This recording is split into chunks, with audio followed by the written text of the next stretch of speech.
हमारा टॉपिक है रस, लेकिन रस पढ़ने से पहले हम लोग थोड़ा इस पर ध्यान देते हैं कि रस की शुरुआत कहाँ से हुई है। तो काव्य शास्त्र को हम लोगों ने 3 भागों में बांटा, रस, अलंकार और छंद। रस, अलंकार और छंद।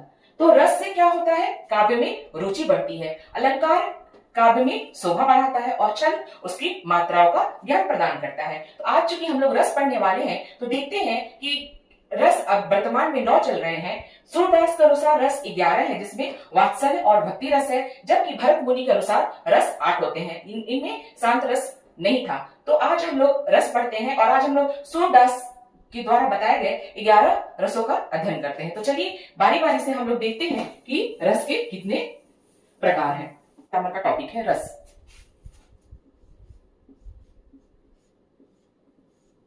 रस, सबसे पहले रस क्या होता है, रस किसे कहते हैं और रस क्यों पढ़ना चाहिए, इस पर हम लोग थोड़ा सा प्रकाश डालते हैं। तो रस का समान अर्थ होता है आनंद। रस का समान अर्थ,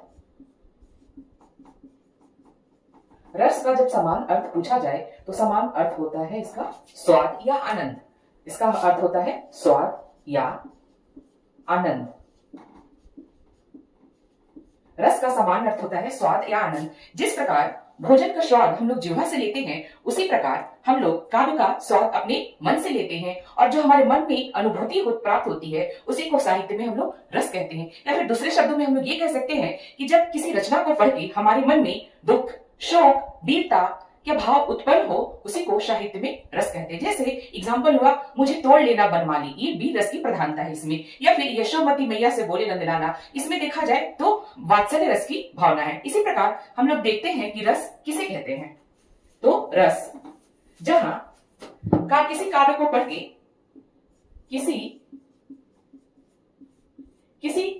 जब हम लोग किसी काव्य को पढ़कर आनंद की अनुभूति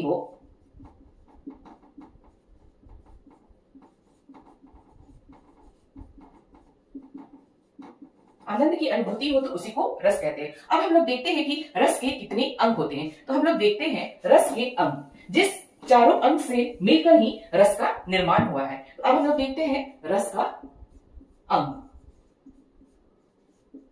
तो रस को हम लोगों ने 4 भागों में बांट दिया।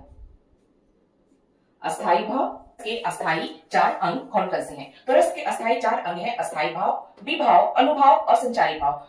अस्थाई भाव को परमानेंट इमोशन कहते हैं। इसके अंतर्गत प्रेम और भय की भावना आती है। विभाव, रीजन ऑफ द इमोशन, तो इसके अंतर्गत चांदनी रात, वसंत ऋतु आती है। अनुभव, एक्सप्रेशन ऑफ इमोशन, इसके अंदर आंसू आना या फिर आंसू आना था। संचारी भाव, इसके अंतर्गत चिंता और हर्ष आती है। ये चारों भाव के मिलाने से ही हमारा रस का निर्माण होता है। जब ये चारों भाव मिलते हैं तभी हमारा रस का निर्माण होता है। अब हम लोग इन चारों भावों को अलग अलग करके देखते हैं।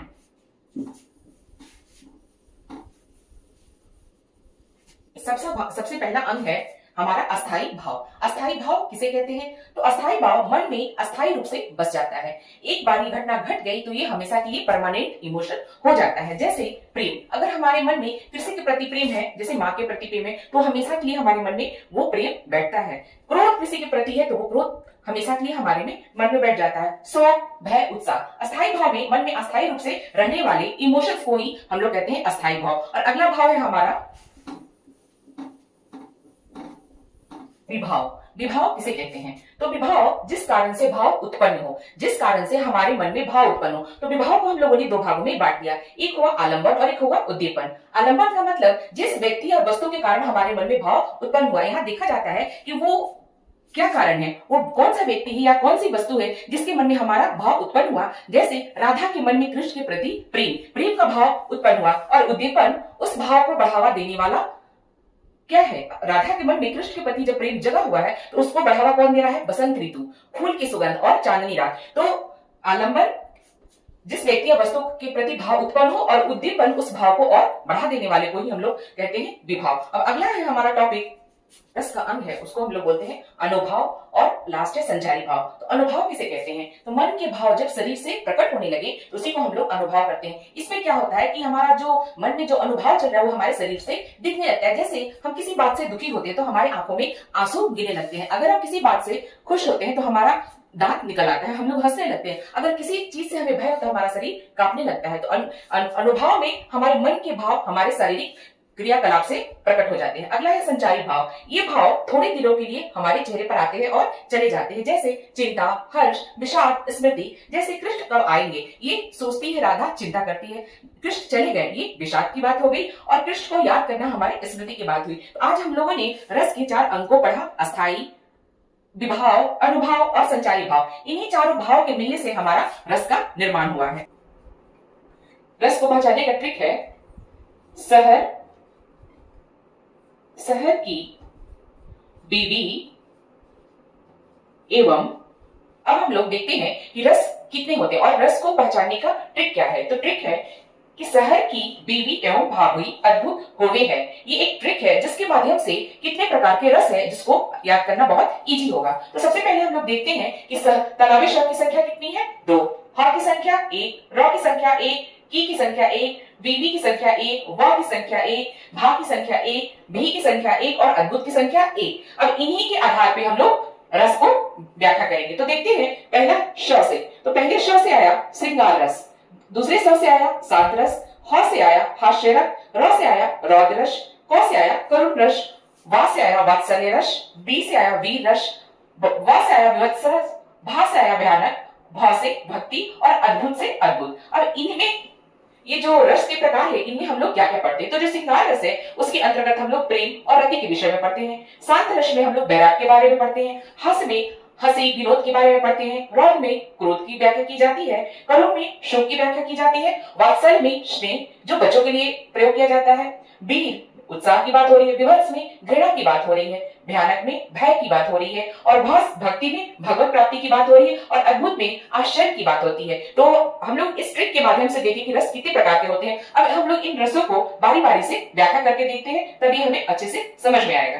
तो मे रस की पहचान करते हैं। तो सबसे पहले हम लोग देखते हैं भक्ति रस। भक्ति रस के अंतर्गत हम लोग सगुण, निर्गुण, भक्ति, भाव, राम, मीरा और मंदिर की व्याख्या करते हैं। सगुण जिसमें मूर्ति की उपासना की जाती है, निर्गुण जिसमें मूर्ति की उपासना नहीं की जाती है। इसके अंतर्गत हम मीरा, राम और मंदिर की व्याख्या करते हैं। श्रृंगार रस जिसमें नायक, नायिका इसमें इसके मेन होते हैं। इसके अंतर्गत हम लोग बसंत, प्रिय, चांदनी और हर्ष की व्याख्या करते हैं।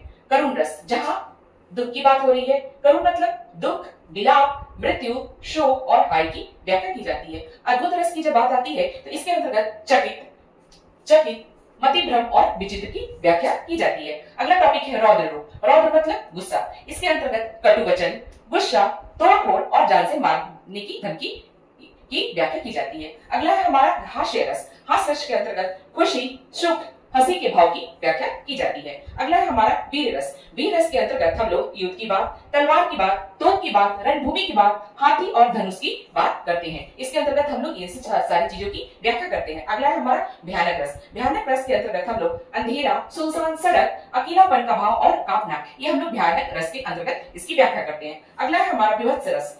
मतलब कोई चीज को इसके सुनने के बाद हम ना सिकुड़ लेते हैं। विभत्स रस माने घृणा का भाव। तो जहाँ मांस, दुर्गंध, कौवा, कुत्ता और सौ की बात आती है, वहां हम लोग विभत्स रस की व्याख्या करते हैं। अगला है हमारा शांत रस। अगला है हमारा शांत रस।